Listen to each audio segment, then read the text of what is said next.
72a. Ha Ba BaMachteret Nidon al Shem Sofo. So the Ba BaMachteret, which literally means the one who comes in through the tunnel, but I'm just going to call it the Ba BaMachteret as for the rest of the video, is judged by his end, by his future, meaning that we're judging him based on what he's going to do. Intruding is not a death penalty offense, but in what we judge based what his future actions are going to be. Haya Ba BaMachteret V'Shiber Tachavid. So if someone was intruding into a house and he breaks a jug, causes damage, im yesh lo damim chayav. If he's a yesh lo damim, if he's a thief that's not allowed, literally means he has blood, but that means he is not allowed to be killed. He's chayav to pay for his damage. Im ein lo damim patur.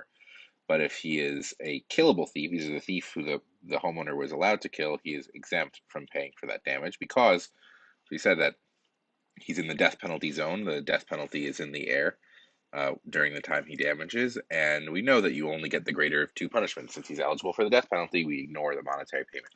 Amar Rava, Rava says, "My Tama de Machteret." What's the reason for this whole rule of Ba BaMachteret? Chazaka. We start with an assumption. Ein adam ma'amid atzmo al mamona. We have an assumption that a person will not stand by when it comes to their property. Basically, people will defend their property. So the homeowner, was not just going to let his property get stolen. V'hai mar amar, and he surely says, meaning the thief surely says, I azilna kailapai.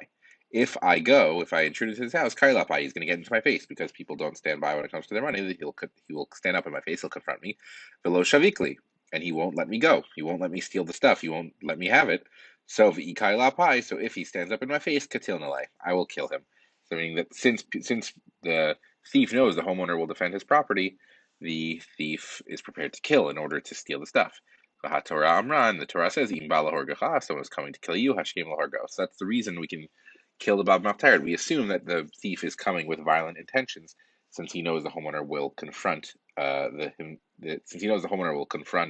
thief in order to prevent his property from being stolen. Now we continue with this first talking about damages that are caused in the tunnel while he's intruding. Amar Rav, Ha Ba BaMachteret v'natal kelim v'yatsa patur. Rav says, our Mishnah said, what if you cause damage? And so you break the TV and the TV no longer exists. But now, if someone intrudes into a home, v'natal kelim, and he takes stuff, he steals stuff, v'yatsa, and then he leaves, and he's left the house, patur. So we're talking about an ein lo damim thief. We're talking about a killable thief. Rav says the killable thief gets to keep the stuff that he stole. My Tama, what's the reason he gets to steal it? Presumably it still belongs to the homeowner. If you steal something, it doesn't belong to you. Bidamim kananuhu. He acquired it, kana'oto, he required it with his life. Meaning that's, Rav is saying that since at the moment he stole it, he was eligible for the death penalty, we don't just ignore the damage, we ignore the theft. We say that he doesn't have to pay it back because that's a monetary payment. So the TV that he stole now belongs to him. Amar Rava, Rava says, Mistavra milta de Rav, like mistaver means it's logical. The words of Rav are logical b'sheshiver, when the object breaks. So if the thief steals the TV, and then while he's trying to install it, the TV breaks, and there's no TV anymore, deletnehu. It means de ainlo. He doesn't have the TV. So it's one thing if the TV is broken and you can't return the TV and the only option is to pay, then we say you're not going to pay. Aval natal, but if he took it, if the TV is still there, low, he doesn't get to keep it. We don't say, okay, maybe you'd say that a thief is exempt from paying, but you don't say that the actual object changes owners. The object still belongs to the original homeowner, and Rava thinks that you should have to return it. So he's saying Rav would make sense if Rava is saying, I understand what Rav's saying if he means it when the TV breaks after the fact, but if the TV is still intact, Rava thinks you have to return it. Vaha Elohim, Amar Rav, Afilu Natal. But by God, I swear that Rav said it even if he took it. Even if he took the TV, and even if he took the TV and he still has it, Rav says he gets to keep it. And Rava disagrees with that. He thinks that's a little bit crazy. But we end up with a really fascinating anecdote. Rava, who said that the thief should not get to keep the stuff. Rava, I apologize I didn't highlight it. Rava ignavu le dichrei b'machtarta. Rav, ignavu, like the word ganav, had dichrei, rams, stolen from him in the tunnel. So some guy broke in and stole some sheep from Rava. Ahadrinu nihale. And then the thief felt bad. The thief maybe he was caught, and he went to ahad, like hadar means to return, nihale means to him, like low. So the thief returned it to him. Velo kablinuhu. But Lekabel, Rava did not accept them. Even though Rava thinks that the halacha is the thief has to return the objects, Rava refused to accept the objects. Amar, and he said, Ho'il v'nafak mipumei de Rav, since it came out of the mouth of Rav.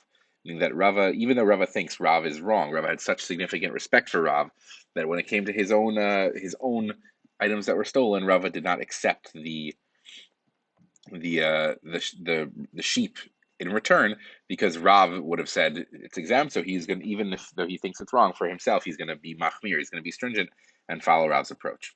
Now we get to discussing when do you actually know when you can kill a thief. Tanu Rabbanan ein lo damim im zarcha Hashem hashalal. So we quote those two psukim, meaning you're allowed to kill the thief if the sun shines on him. V'chi Hashem hashalal bilvad zarcha, does the sun only shine on him? Weird formulation, the sun shines on him. Ella im barur lecha hadavar kashemesh, if it is clear as the sun, if it's as clear as day. So we don't mean literal sunshine, we mean if it's clear, she'ein lo shalom imach, that he is not peaceful with you, meaning so if it's clear that the thief is violent, hargehu, then kill him. V'im lav, but if you're not sure that the thief is violent, al targehu, don't kill him. And we have a second braita, Tanya idach, an additional braita. Yim zarcha shemesh alav damim lo, so we quote the psukim as well. If the sun shines on him, you are not allowed to kill him. So a slightly different quote, but bothered by the same question. V'chi hashemesh alav bilvad zarcha, does the sun only shine on him? Ella im barur lecha kashemesh, rather same idea. It means metaphorically, if it's clear as day, sheyesh lo shalom imach, that he is peaceful, al tahargehu. So if it's clear that the thief is not dangerous, then don't kill him. V'im lav, but if you're not absolutely sure that the thief is peaceful, hargehu, go ahead and kill him. So the Gemara notes kasha stama astama. We have a contradiction between when it's stam, you're undefined. You don't know for sure. They both agree if it's for sure guilty, kill him. If it's for sure peaceful, don't kill him. But this first braita says you can only kill if you're absolutely sure. And this braita says no, you can go ahead and kill even if you're not sure, unless the only time you don't kill is if you're totally sure that they're peaceful. So the stam case, the unresolved, it's a regular thief. You don't know for sure either way. We have a contradiction. Lo kasha. No, it's not a contradiction. We apply them in two different cases. Kan be'av al haben, kan be'ben al ha'av. This case is when the father is intruding against the son. And this case, the first one, which said don't kill the thief unless you're sure, is when the father is the thief. But the second braita, which was you can go ahead and kill until you know for sure that they're peaceful, is beben al ha'av, when the son intrudes against the father. So we'll just read this beginning of this Rashi. Av haba al haben, the father intrudes against the son, b'machteret, in the tunnel. Misaf. So if the father is the intruder, misafek al yahargehu beno. In the case of safek, in a case of doubt, the son should not kill him. So if you see your father broke into your house, you shouldn't kill unless you're sure that your father is violent. Divadai rachamei ha'av al beno, because surely the father is rachamei, will have mercy on his son. Va'afilu hu matzil mamono lo yahargehu. So, and even if the son, even if the son, who's the homeowner, tries to protect his property, lo yargei. We said normally thieves will kill when there's a confrontation, but we assume that a father is not going to kill, so therefore we say hilkach. Therefore damim lo, the thief. You cannot kill the thief ad sheyodea lecha kashemesh, until you're positive shuhu achzari alecha v'sonecha, that he is cruel. He has cruel intentions towards you, and he hates you. So we give the father the benefit of the doubt. Until you're sure, you don't kill the father. And Rav expands this a little bit. Amar Rav says, Kol da'ati alai b'machtarta, anyone who came against me in the tunnel, anyone who intruded into my home, katil nalei, I would kill them. So Rav says, any thief that breaks into my house, they should be ready to die.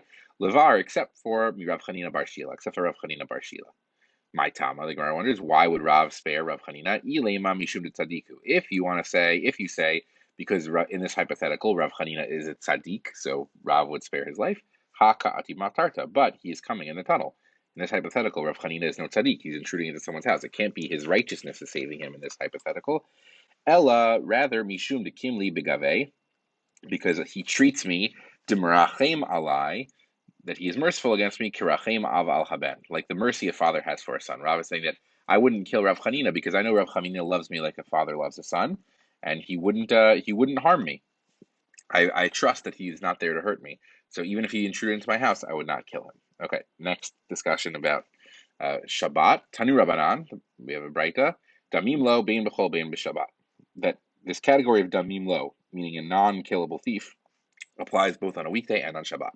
Ein lo damim bein b'chol bein b'Shabbat. And statement number 2, that this rule of a killable thief applies both on a weekday and on Shabbat. Bishlama, I understand ein lo damim bein b'chol bein b'Shabbat itztrich. I understand that the second statement of a killable thief applies both on a weekday and on Shabbat is necessary. Itztrich, like the word tzarich, is necessary. Salka data chamina, because I might have thought, midei dahava, since aharuge beitin, when it comes to the people killed by beitin, executions of beitin, de b'Shabbat lo katlina. On Shabbat, we don't execute people. We don't kill people on Shabbat. So I might have thought, since I can't kill people on beitin doesn't kill people on Shabbat, maybe I can kill people on Shabbat. Kamash malan. So it comes to teach us the kadlinan. So we understand why the second statement is necessary to teach. It's not obvious. You might have thought, maybe I can't kill. Beitin doesn't kill, and I'm kind of like punishing this person. So maybe I thought I can't kill the intruder on Shabbat either. Ella, but damim lo bein b'chol bein b'Shabbat. This first statement that the non-killable thief applies on both a weekday and Shabbat. Hashta b'chol lo kadlinan. Now that I already know that on a weekday I don't kill him. B'Shabbat mibaya. It's required to tell me that on Shabbat I can't. This is super obvious. The Gemara is bothered by the Breita teaching something that's insanely obvious, that if you can't kill the guy on Tuesday, obviously you can't kill him on Shabbat. Amar Rav Sheshet says, lo, nitzurcha ella, so we said it's a double negative. It's not required for anything other than, meaning it is required for, to teach us lefakeach alav et hagal. That even though, yes, it seems obvious, it's teaching us something important, that we have to lefakeach alav et hagal, you have to clear off of him the pile of stones. You have to push away the pile of stones, and we'll read Rashi here, who explains a little bit what's going on. Im keshahayachoter, when he was digging, nafal alav et hagal, the pile of stones falls on him. Mefakrin alav, you have to save him. Heicha de lo ba'al iskei nefashot, as long as he's not coming for violent intentions, meaning if he's a non-killable thief. So what's telling us is that you have to. What does it mean that a non-killable thief applies both on Tuesday and Shabbat? We're saying that you have to save him if it's necessary. Since he was non-killable, you have to treat him like any other person and save him, even if it means violating your own Shabbat experience. Last little bit of the sugya, Tanu Rabbanan, Machteret ainli ela machteret. So we have in a Breita that according to the pasuk says if you find the thief in a machteret, in a tunnel, if he digs under your house. But all I know is ainli ela machteret. All I know is if he comes in through a tunnel. Gago chatzero v'karfifo minayan. But if he comes in through my roof, through my yard, through my alleyway, minayan, what's the source? How do I know that I can treat that thief the same way? And it doesn't literally only mean you can kill someone who digs in through a tunnel. Talmud Lomar, the pasuk teaches us yimatzei haganav. So we quote the pasuk yimatzei haganav. You find the thief. We interpret that you find the thief mikol makom, mikol makom, in any place. So meaning that any time you find an intruder into your house, doesn't matter the exact way they entered, you can kill them. Im kain, if that's true, ma Talmud Lomar machteret.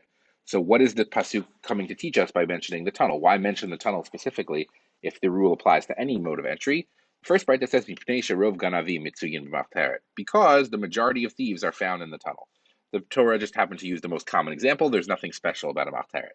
Tanya Ida, an additional Breita that's almost similar until the end. Machteret in the machteret. We have a quote from the pasuk says tunnel. I only know about a tunnel. What's the source for his roof, his yard, or his alleyway? So the pasuk teaches us you might say haganav, you find the thief from any place. If that's true, what's the why teach us machteret? Why mention machteret? Machtarto zohi hatrato. So teaching us an important chidush that the tunnel serves as his warning, a hatra'ah. So this Breita is teaching us that normally we said you need to warn someone before you punish them in Beit Din, but the tunnel serves as the warning.